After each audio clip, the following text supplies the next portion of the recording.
우리는 매우 영광스러운 고백을 지금 듣고 있습니다. 이 매우 큰 이 영광스러운 고백을 바울이 했는데, 바울은 이 편지를 큰 시련을 당하는 중에 썼습니다. 그는 자신의 겪는 시련을 구체적으로 언급을 했습니다. 우리가 지난 시간 살핀 것처럼 8절과 9절입니다. 그는 사방으로 우겨쌈을 당했습니다. 답답한 일을 당했고 꺼꾸러짐을 받고 박해를 받았습니다. 그는 한 사람이 완전히 뭉개져 버리기에 충분할 만큼의 고통 중에 있었습니다. 이런 온갖 시련과 환난 속에서 그는 오늘 본문에서 우리가 잠시 받는 환난은 경한 것이니 지극히 크고 영원한 영광에 중한 것과는 비교할 수 없다라고 말하고 있습니다. 바울이 말하는 것이 매우 충격적입니다. 한 사람이 충분히 뭉개져 버릴 수 있을 정도의 고통을 그는 가벼운 것으로 말하고 있기 때문에 그렇습니다. 또 그러므로 우리가 낙심하지 않으니 라고 말하면서 큰 낙심 중에 빠질 수 있음에도 불구하고 그는 낙심하지 아니한다라고 얘기합니다. 또 그런 큰 시련 중에서 우리의 겉사람은 낡아지나 우리의 속사람은 날로 새롭도다 라고 고난 가운데 자신의 내면이 더욱 강건하고 생동감이 넘치고 있다라고 말하고 있습니다. 더 전진이었어요. 이것이 우리가 이 구절을 살펴야 될 이유입니다. 이 바울의 태도야말로 요즘같이 불확실하고 시련이 많은 상황 앞에 직면한 그리스도인들이 가져야 될 태도이기 때문입니다. 사랑하는 여러분, 바울의 모습이 오늘날 세상을 향한 우리의 태도가 되어야 되지 않겠습니까? 저는 오늘날 이 바울과 똑같은 태도를 가질 사람들이 필요하다라고 저는 고백합니다. 진리가 무너지고 복음의 능력이 역사되지 않는 이 시간, 이 시대 가운데 경건의 모양은 있으나 경건의 모양을 부인하는 이 시대 속에서, 그리고 이 어려움에 직면하는 이 시대 속에서 바울과 같은 태도를 가진 사람들이 발견되어져야 된다. 또 이런 사람들이 나타나야 된다고 저는 굳게 믿습니다. 막연한 두려움이 엄습하고 내일 일을 알 수 없는 불길한 미래에 직면해 있는 우리가 가져야 될 태도가 우리가 오늘 본문 읽은 구절입니다. 삶에서 나에게 두려움을 주는 작은 것부터 큰 시련에 이르기까지 우리는 이러한 태도를 견지해야 된다는 것이죠. 저는 우리가 읽은 이 구절이 현재 기독교 신앙을 고백하는 분들의 진정성을 가르는 민감한 테스트라고 저는 생각합니다. 즉, 기독교 신앙을 고백하는 그 사람의 고백의 진위 여부를 검증하는 신앙의 척도다라고 할 수 있다는 것입니다. 아마도 어떤 분들은 그 신앙의 진정성을 알 수 있는 신앙의 척도요? 그것은 어려운 일이 아닙니다. 그 사람이 참된 그리스도인인가를 알 수 있는 길은 매우 쉽습니다. 그것은 그가 기독교 교리를 알고 고백하는 것입니다. 라고 서슴없이 말씀하실 수도 있습니다. 그는 계속해서 어떤 사람이 특정한 교리를 믿지 않는다면 그는 기독교인이 아닌 것이 분명합니다. 꼭 필요한 기본 교리를 믿지 않는다면 그가 선한 사람이라도 기독교인이라 할 수 없습니다. 그 사람됨이 어떠하든지 간에 하나님과 그분의 존재를 믿지 않는 사람은 결코 기독교인이 아닙니다. 아무리 그가 도덕적으로 선하다 할지라도 기독교 정통 교리를 부인하거나 그것과 부합되지 않는 고백을 한다면 그는 결코 그리스도인이 아닙니다.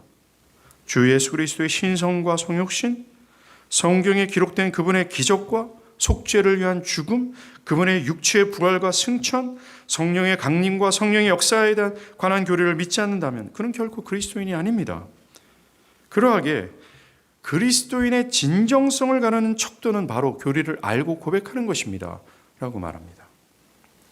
예, 그분의 말이 맞습니다. 꼭 필요한 기본 진리를 믿지 않는 사람은 기독교인이 될 수 없습니다. 그러나 그것이 기독교인의 고백의 진정성을 검증하는 기준으로는 받아들일 수 없습니다. 단순한 교리를 알고 그것을 고백하는 것으로 그가 참된 신앙을 가졌다 할 수 없기 때문에 그래요. 실제로는 영적으로 죽어 있는데도 그저 지식적으로 그런 교리를 배우고 고백할 수 있기 때문에 그렇습니다. 즉, 그가 그리스도인이 되기도 전에 충분히 그는 그리스도의 지식을 알 수 있고 그리스도를 고백할 수 있기 때문에 그렇다는 거죠. 그들은 기독교 교리를 알지 못해도 실제적인 신앙의 생명과 능력은 없습니다. 구약에 타락한 이스라엘 백성들, 그들은 입으로는 하나님을 가까이하며 입술로는 하나님을 공경하지만 그들의 마음은 하나님께서 멀리 떠나 있었습니다. 그들은 내가 여호와를 믿는다 고백했고 여호와를 신앙하는 신앙적 행위를 가지고 있었습니다. 그러나 하나님은 그들의 신앙의 진정성을 인정하지 않았습니다. 요한복음서를 비롯한 복음서에서도 사람들이 예수를 믿는다 고백할지라도 그들 모두가 하나님의 자녀가 아닐 수 있음을 경고했습니다.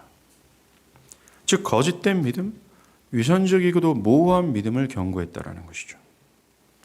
사람들은 자신이 신앙을 고백했고 기독교 교리의 지식을 가지고 있고 그것을 논쟁할 수 있다는 그것이, 그리고 특별한 추문을 일으키지 않았고 자신이 근면성실하면 자신의 신앙을 진정성 있는 것으로 여깁니다.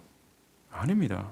주님은 너희가 내 말에 거하면 참 내 제자가 될 것이라고 하셨어요. 즉 그리스도의 말씀을 듣고 그 말씀을 따라 지속해서 신앙하고 사는 것입니다. 이것이 참된 믿음의 핵심이에요. 참된 믿음은 주님의 말씀을 그의 견해와 정신이 동의하고 그의 말씀을 따라 신앙하고 사는 것입니다. 심지어 온갖 희생을 지불하면서까지 자원하는 마음으로 진리를 따르고자 하는 순종과 헌신입니다. 오늘 본문의 바울의 모습이 바로 이것입니다. 지식이 있고 고백은 있지만 계속해서 상황에 따라, 환경에 따라, 자신의 기분에 따라 신앙하고 살아간다면 그의 고백은 진정성이 없는 것입니다. 참된 하나님의 백성은 교리를 알고 그 교리를 고백하는 것으로 결정되는 것이 아닙니다. 참된 그리스도인들은 마음의 새로운 성향과 의지를 가진 자들입니다. 진리를 향한 적개심이 성령의 능력으로 제거되고 성령과 함께 살아가면서 하나님의 진리를 따라 신앙할 수 있는 의지와 성향을 새롭게 가진 자들입니다. 그래서 진리를 기뻐함으로 온갖 희생과 고난을 무릅쓰고까지 진리를 따라 신앙하고 살아가는 자들입니다. 신구약 성경은 바로 이런 자가 그리스도인이다라고 주장합니다. 결코 교리를 알고 교리를 믿는다 고백하는 것은 그의 신앙의 진정성을 가늠하는 척도가 될 수 없습니다. 바울도 디모데후서 3장 5절에서 뭐라고 얘기했어요? 경건의 모양은 있으나 경건의 능력을 부인하는 자다라고 하지 않았습니까? 교리를 알고 고백하는 것은 반드시 필요합니다. 그러나 그것은 그가 그리스도인인가 아닌가를 결정하는 척도가 될 수 없다라는 것입니다. 또 어떤 분들은 그 한 사람이 참된 그리스도인인지 아닌지를 가르는 기준은 그들의 고백이 아니라 삶입니다 라고 말할 수 있습니다. 그들의 고백뿐만 아니라 과연 그가 도덕적인 삶을 살아가는가?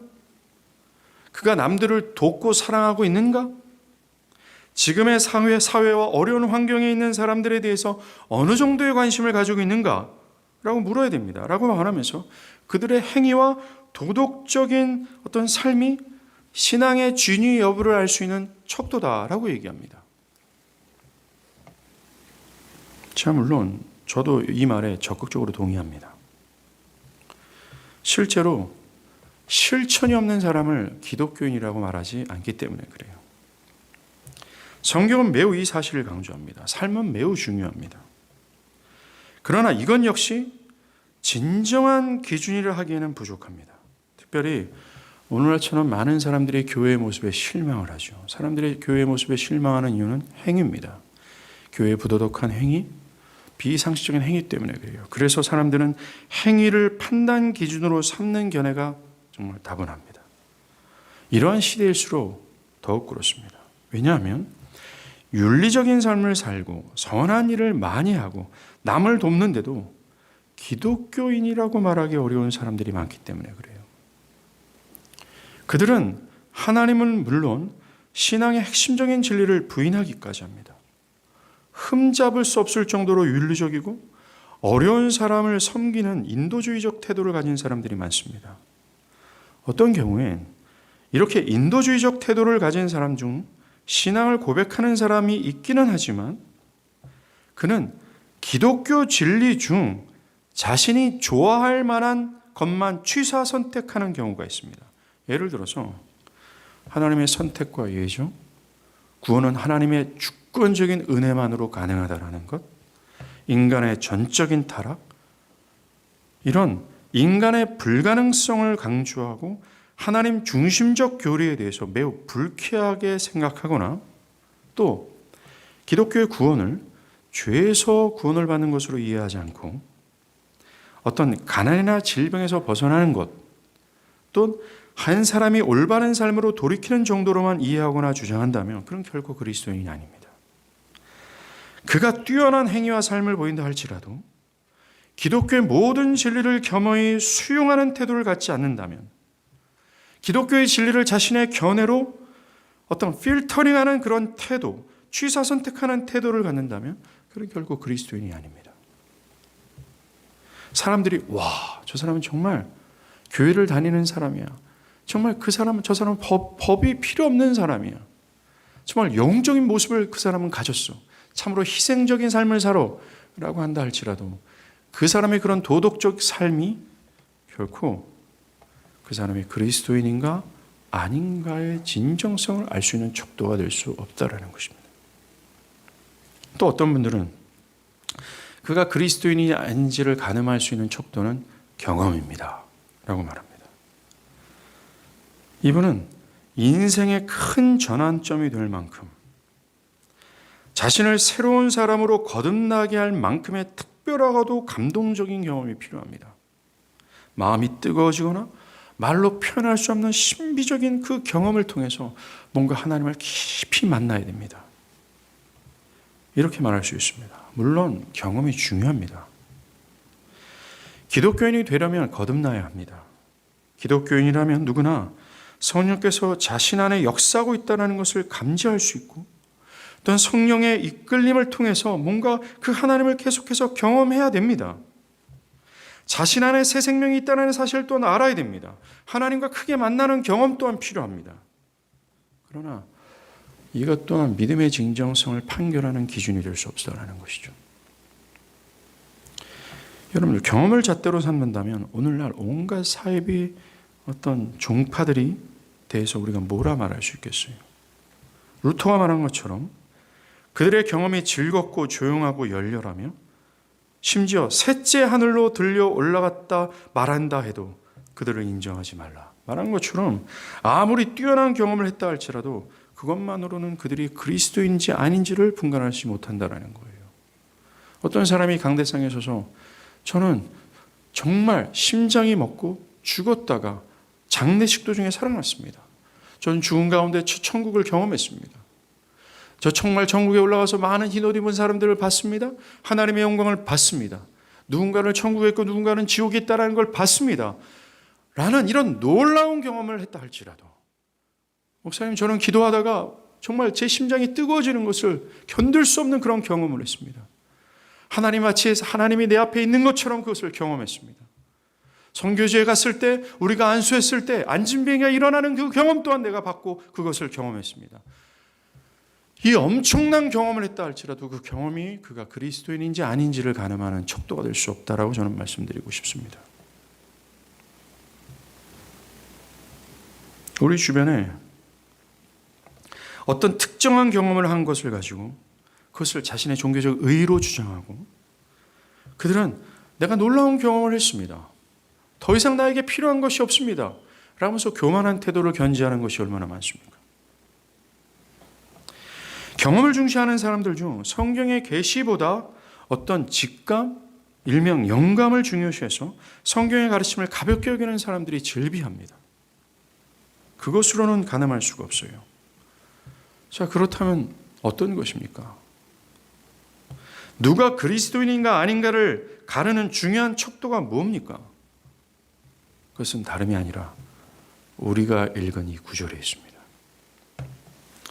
이것이 진정한 척도가 되는 이유가 무엇일까요? 이 구절엔 지금까지 우리가 말한 세 가지, 교리를 알고 고백하는 것, 도덕적인 삶, 경험 모두를 다 포함하고 있기 때문에 그래요.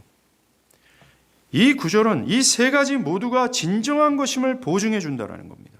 즉, 그 사람의 교리적인 지식과 고백이 진정한 것임을 증명해 줍니다. 그의 도덕적이고 윤리적이고 인도주의적인 모든 태도가 신앙적 삶이 참된 신앙에서 우러난 것임을 증명해 줍니다. 경험도 마찬가지입니다. 오늘 본문에 따르면 우리의 신앙을 판결하는 기준은 삶에 대한 반응입니다. 우리의 삶의 안팎에서 일어나는 모든 일에 대한 그 사람의 반응과 태도라는 거예요. 바울과 같은 시련과 고난 앞에서 그가 어떻게 반응하는가? 그가 그 고난 앞에서 어떤 태도를 가지는가? 바로 그것이 그가 그리스도인인가 아닌가를 가늠하는 척도가 된다는 것입니다. 우리가 기독교인인지 아닌지를 판결하는 기준은 따뜻한 햇빛이 내려지는 길을 걸을 때가 아닙니다. 비바람을 맞아가며 그리스도를 따르는 것이라 할 수 있어요. 여러분, 휴가를 즐기거나 서재에서 신앙서적을 읽고 성경을 읽으면서 하는 것과는 무관하다 할 수 있다는 거예요. 삶에 아무런 문제가 없을 때 평안 가운데 신앙을 고백하고 또 신앙하기에 충분한 여건이 되어서 하는 그것으로는 불충분합니다. 우리 신앙의 고백의 진정성을 판결하는 척도는 사랑하는 사람이 갑작스러운 죽음을 맞이할 때, 다니는 직장에서 갑작스러운 해고 통보가 날라올 때, 교제하는 사람이 갑작스럽게 나를 배신할 때, 아무런 소망이 없구나라는 두려움 앞에 직면했을 때 어떻게 반응하는가 이거예요. 그가 이런 시련과 고난 앞에서 어떠한 태도와 반응을 보이는가, 이것이 그가 그리스도인인가 아닌가를 가늠하는 매우 중요한 척도입니다. 만약에 그가 바울과 같이 반응한다면 그의 고백은 진정성이 있는 것이고 그의 경험이 진정성이 있는 것이고 그의 삶은 진정성이 있는 것이다 라고 할 수 있다는 것입니다.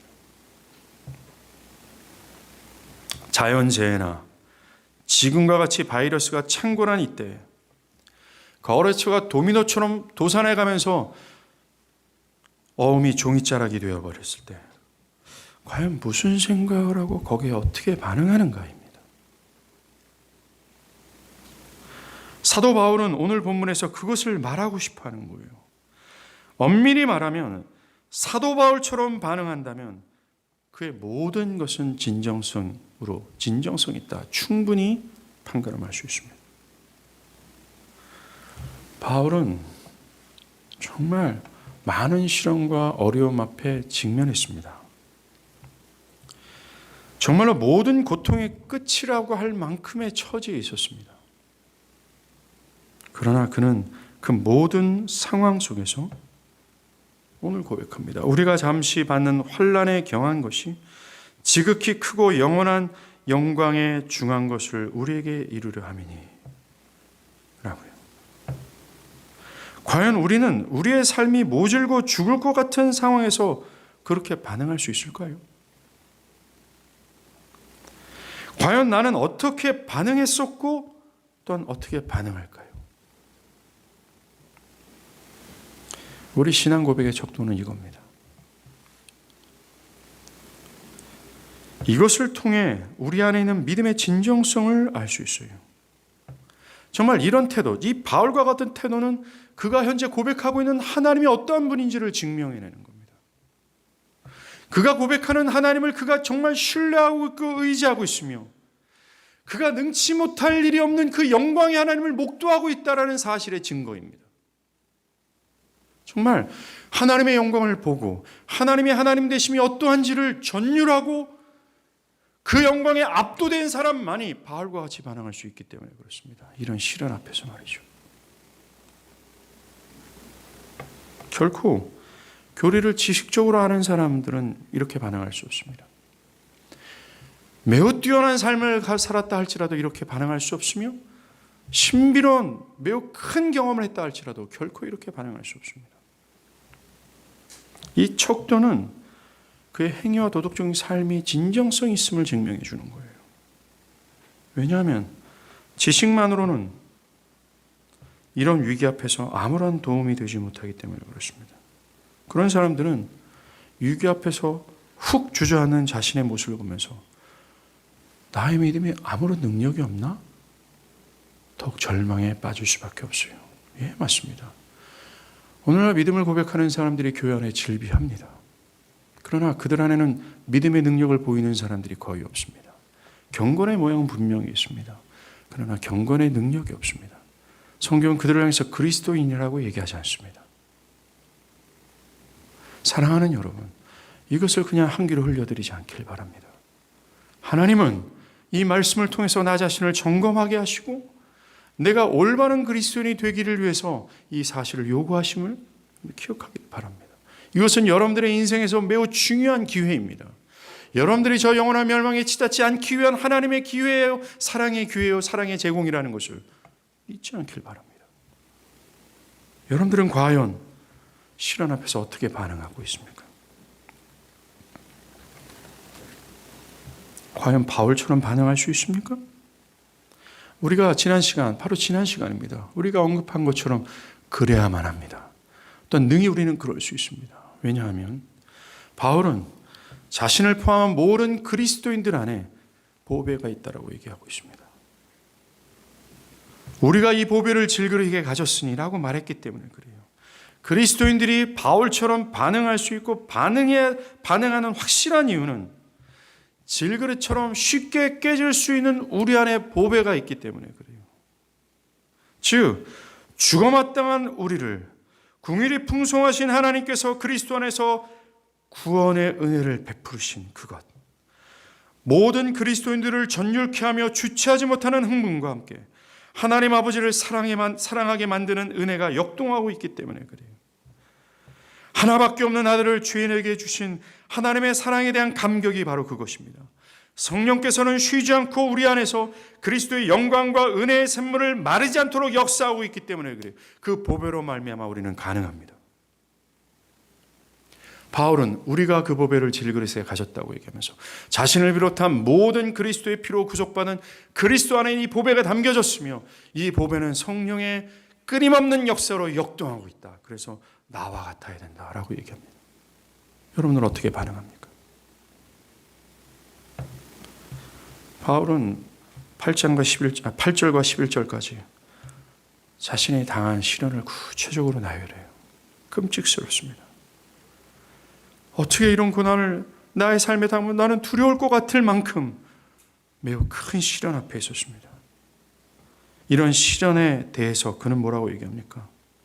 우리가 잠시 받는 환난에 경한 것이라고 얘기해요. 무엇이 그로 하여금 이렇게 반응하게 했을까요? 많은 사람들은 그것은 단지 기질상의 차이라고 말합니다.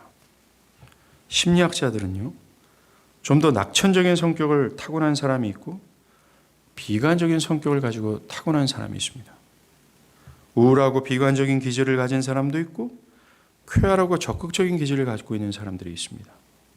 어떤 사람들은 시련 앞에서 괜찮아, 잘 될 거야 라고 하면서 낙천적인 기질을 갖고 있는 사람들이 있습니다. 바울도 그처럼 쾌활하고 낙천적이고 적극적인 기질을 가지고 태어났기에 시련 앞에서 이렇게 반응할 수 있은 것입니다. 심리학자들은 심리학적인 학문을 가지고 이 바울을 판단하고자 합니다. 이 기독교인들, 이 보배를 담고 있는 기독교인들의 반응과 태도를 심리학적으로 접근하고 있습니다. 그러나 바울을 알면 그들은 그렇게 말할 수 없습니다. 왜냐하면 바울은 쉽게 실망하고 우울해지는 성격의 사람이었기 때문에 그래요. 그는 고린도 교인들로 인해 실망하고 낙심했습니다. 고린도 교인들은요, 사도 바울에 대해서 저거 사도 아니야, 저거 사기꾼이야, 저거. 글은 말도 변변치 않게 말하죠. 말도 설교할 때 더듬거리잖아. 논리도 없고 막 이게 어그러져 있잖아. 저거 사도 아니야. 바울은 그것에 상처를 입었습니다. 그리고 자신도 그것을 회상하면서 내가 두려움에 빠졌었다라고 얘기했습니다. 교회 역사에서 위대한 인물이었던, 아마도 바울처럼 극심한 고난의 세월을 보냈던 대표적인 인물이 있습니다. 종교개혁의 아버지 마틴 루터입니다. 그 당시 카톨릭의 거짓된 교리를 거침없이 비판했던, 여러 차례 항소와 재판과 카톨릭이 그를 화형에 처할 거라는 극심한 위협 속에서도 그는 거침없이 잘못된 교리를 비판했습니다. 그는 용감한 사람도 또 강인한 사람도 아니었습니다. 그는 어린 시절부터 두려움이 많고 소심한 사람이었어요. 교회 역사에서 아주 많은 인물들은 연약한 기질, 우울한 기질의 소유자였습니다. 대표적으로 윌리엄 쿠퍼가 그랬습니다. 데이비드 브레너도 그랬습니다. 그들은 극심한 우울증과 싸워야 했고 쉽게 절망하는 성격이었습니다. 그러나 그들은 그리스도 안에 있는 은혜로 인해 여러 고난을 가볍게 여긴 것처럼 보이는 인생을 살았습니다. 정말 하나님은 약한 자를 부르셨어요. 그래서 강한 자를 부끄럽게 하십니다. 가난하고 미련한 자를 부르셔서 부하고 지혜로운 자를 부끄럽게 하시는 분이십니다. 즉, 기독교 신앙은 그 사람의 형편이나 기질과 전혀 상관이 없다라는 것입니다. 우울한 기질을 부르셔서 더 적극적인 모습을 하게 만드신 것이 하나님이세요. 이게 기독교입니다. 기독교는 그 사람의 타고난 기질과 성격과 전혀 상관없습니다. 그렇습니다. 바울과 같기 위해서는 심리학적 분석은 필요 없습니다. 만약 심리학이 말하는 것이 맞다면 우울적이고 비관적인 성격의 사람에겐 이 위대한 진리는 해당 사항이 아닌 거예요. 그리스도인들만 할 수 있는 이 위대한 반응과 태도는 그들에게는 무관한 것이 되는 겁니다. 그들이 얼마나 불쌍한 사람들입니까? 가뜩이나 삶에서도 우울하고 소극적인데 기독교 신앙을 가졌음에도 불구하고 여전히 우울증이고 소극적이 돼야 되겠습니까?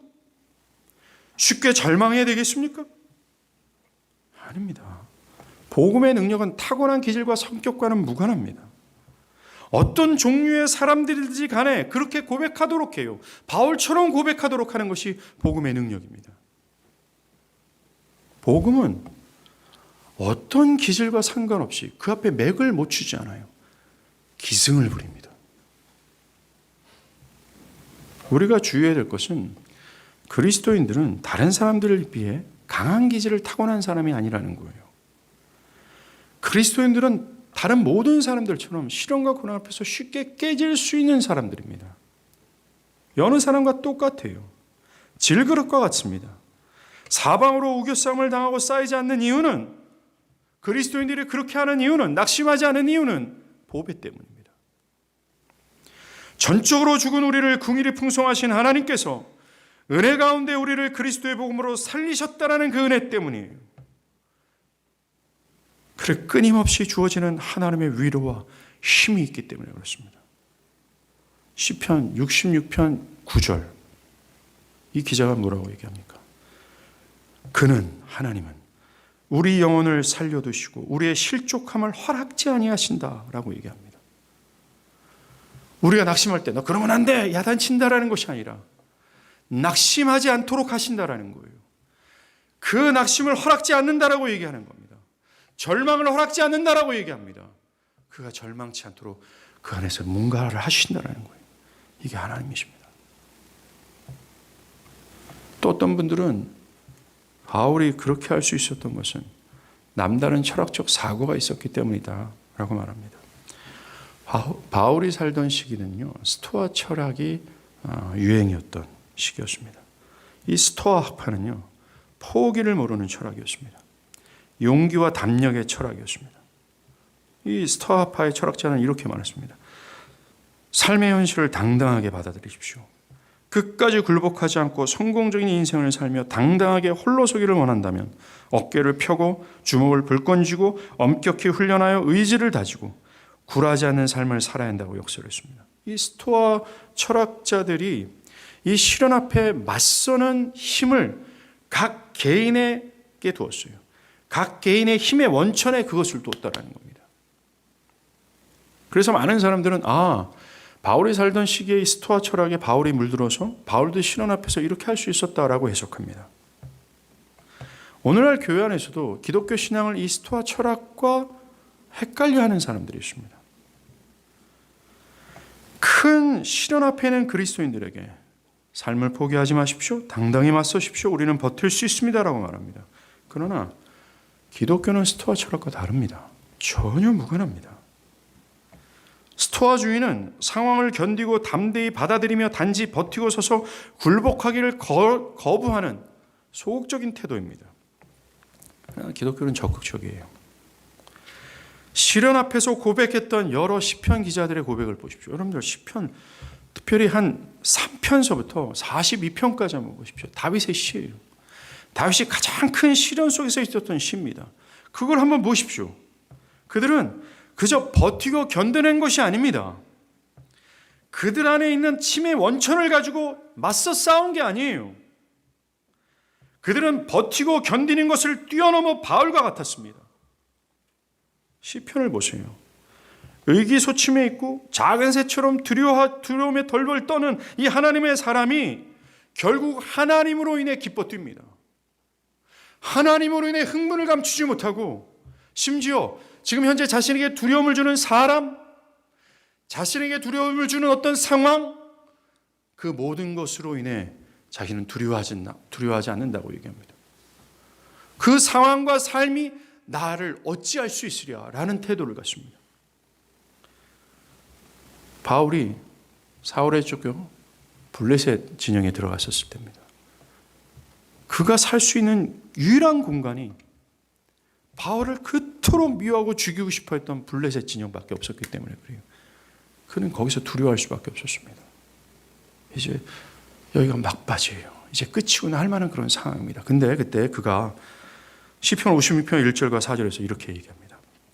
하나님이여 내게 은혜를 베푸소서 내가 주를 의지하리이다. 그는 하나님을 향했고 하나님을 기대기 시작합니다.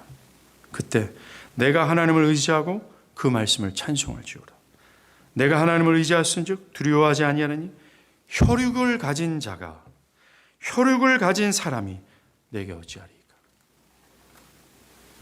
그들은 세상을 넉넉히 이긴 자들이었습니다. 지난주에 제가 언급했던 스패포드도 마찬가지입니다. 아들을 잃어버렸고 모든 재산이 불타워 사라져버렸고 사랑하는 내 딸도 침몰하는 배와 함께 보낼 수밖에 없었습니다. 그는 큰 시련 앞에서 이렇게 얘기합니다. 주께서 나에게 가르치시네. 내 영혼 평안해 평안해. 이게 기독교입니다.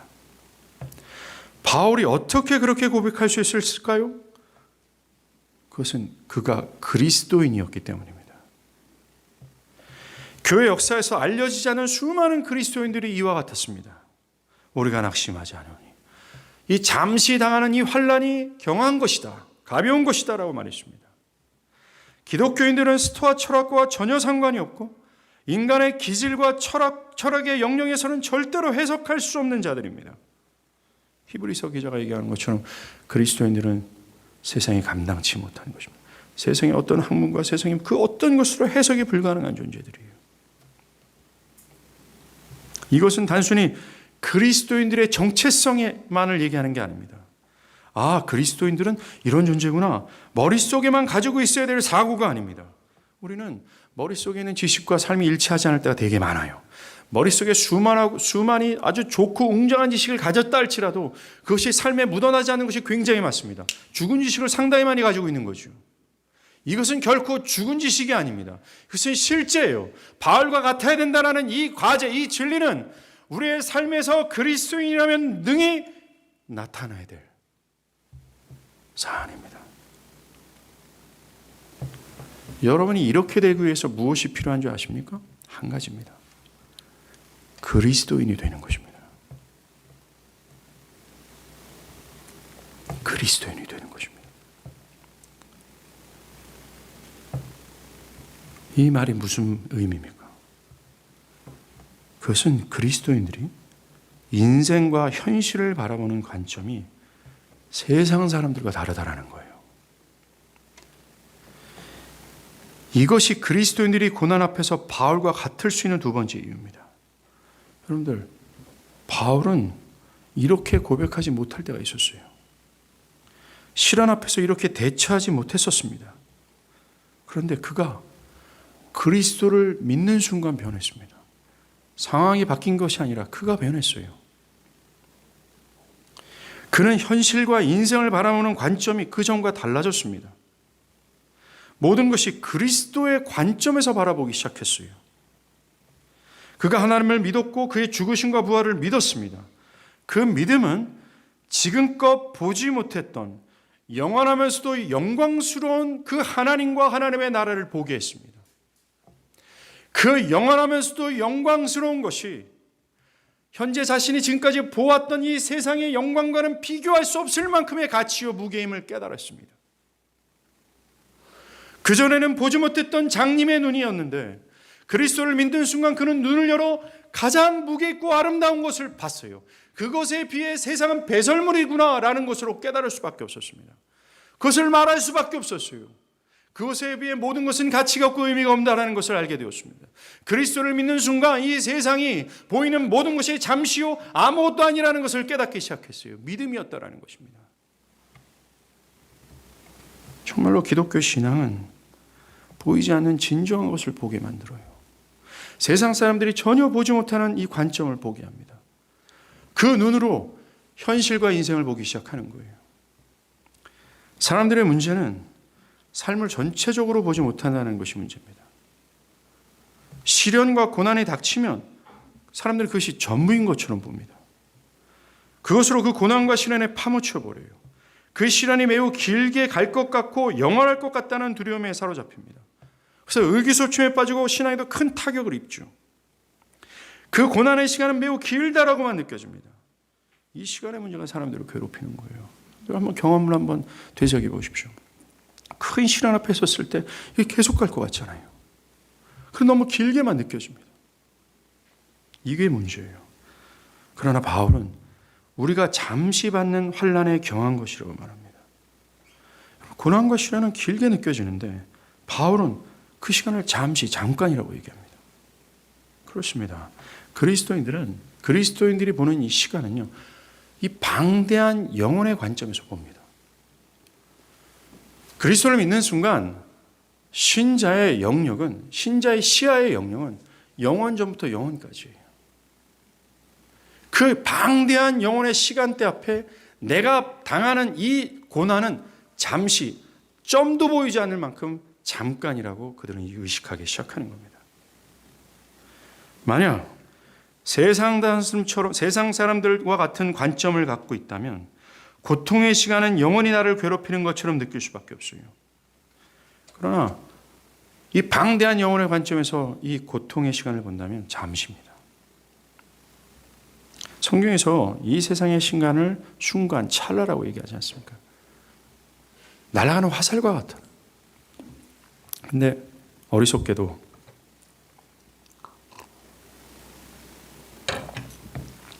사람들은 그 방대한 시간을 모르고 이 짧게 지나가는 잠시일 뿐의 세상에 목숨을 겁니다.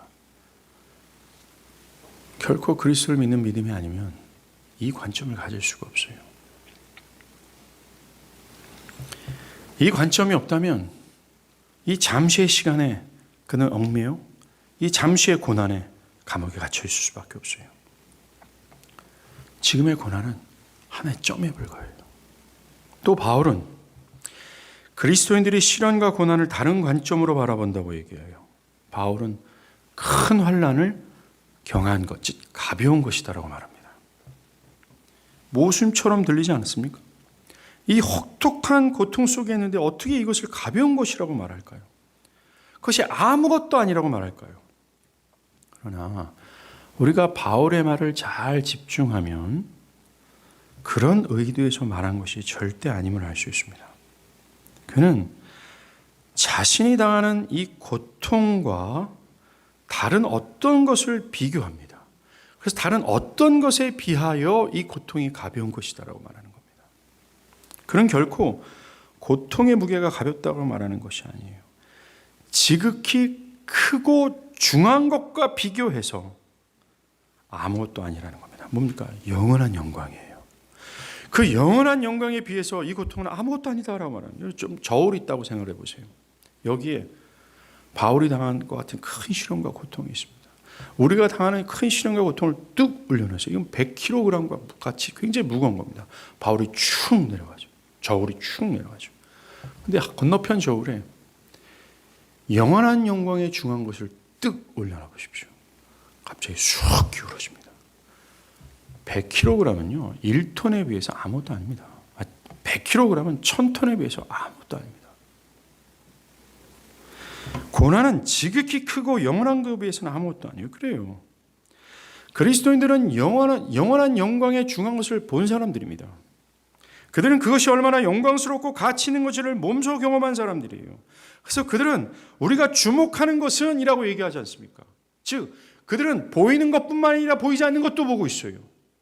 잠시의 세상뿐만 아니라 영원한 방대한 시간까지 본다고 얘기하는 겁니다. 우리가 주목하는 것은 그리고 그 영원한 것을 보고 있다라고 얘기하고 있어요. 이것이 바울의 비결입니다. 큰 시련과 고난 앞에서 그는 우리가 주목하는 것은 즉 이걸 바라보고 있어요. 자신이 받을 상급과 영원한 하나님의 나라와 그토록 사모했던 주 예수 그리스도를 바라보고 있는 거예요. 보이는 것은 잠깐입니다. 가정, 자동차, 학벌, 재산 한순간에 사라집니다. 베드로는 그것들을 썩어질 것이라고 얘기해요. 그러나 그리스도 안에 있는 것만은 영원합니다. 바로 이거예요. 우리가 이것을 깨닫고 이런 관점과 이 시야를 갖는다면 우리가 당하는 모든 시험, 있던 환난은 잠시요. 이 영원한 영광의 중한 것과는 비교할 수 없을 만큼 가벼운 것이 되는 것입니다. 바로 그때 우리는 바울과 같은 태도와 반응을 보일 수 있게 되는 거예요. 이것이 그리스도인들만이 누리는 은혜예요. 왜냐하면 그리스도인들은 그 보이지 않는 그 영원한 영광을 보기 때문에 그렇습니다. 여러분들이 믿는다면 하나님은 그 선물을 여러분들에게 주세요. 이 영광을 보는 그리스도인들은 바울과 같은 고백과 삶을 실제화할 수 있습니다. 우리가 지난 시간 가능하게 된 첫 번째 보배라고 들었지 않았습니까? 두 번째는 우리가 보는 시야, 관점 때문에 그래요. 바랍니다. 코로나로 인해 사실 불확실한 미래 앞에 서 있습니다. 쉽게 무너지는 상황 가운데 우리가 있어요. 코로나가 아니더라도 우리는 끊임없는 고난과 시련 앞에 서 있을 수밖에 없습니다. 그 시련 앞에 여러분들은 어떻게 반응할 겁니까? 또 어떻게 반응하겠습니까? 바라기는 오늘 이 말씀이 그저 새로운 진귀한 지식이 아니라 여러분들을 바울과 같이 반응하게 만드는 능력이 되기를 바랍니다. 기도하겠습니다. 이 시간 기도할 텐데 먼저 여러분은 그리스도를 믿는 자로서 영원한 영광에 중한 것을 받습니까? 이 세상의 그 모든 것이 의미 없고 아무것도 아닌 것처럼 느껴질 만큼 그 영광의 하나님과 그 영광의 하나님이 약속하신 하나님의 나라와 그 놀라운 그리스도 예수, 그분으로 얻어진 그 영광스러운 은혜를 여러분들 보고 있습니까?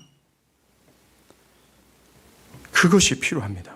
그 영원한 시간과 영광을 보고 맛보는 것이 필요해요. 그것이 없다면 우리는 그리스도인이 될 수 없으며 그리스도인들이 가져야 될 마땅한 태도와 반응을 가질 수가 없어요. 그것을 위해서 기도하십시오. 그리고 정말로 아까도 말한 것처럼 누가 그리스도인인가 아닌가를 가늠하는 척도는 오늘 구절입니다. 바울과 같은 태도와 반응이라는 것이요. 하나님, 혹시나 내가 신앙을 고백했다는 이유로, 경험했다는 이유로, 나는 잘 산다는 이유 때문에 내가 정말 막연히 아주 그냥 희미하게 내가 그리스도인이지 라고 정의했다면 내려놓고 과연 이 말씀 앞에 자기를 비춰보길 바랍니다. 함께 기도하시겠습니다. 사랑과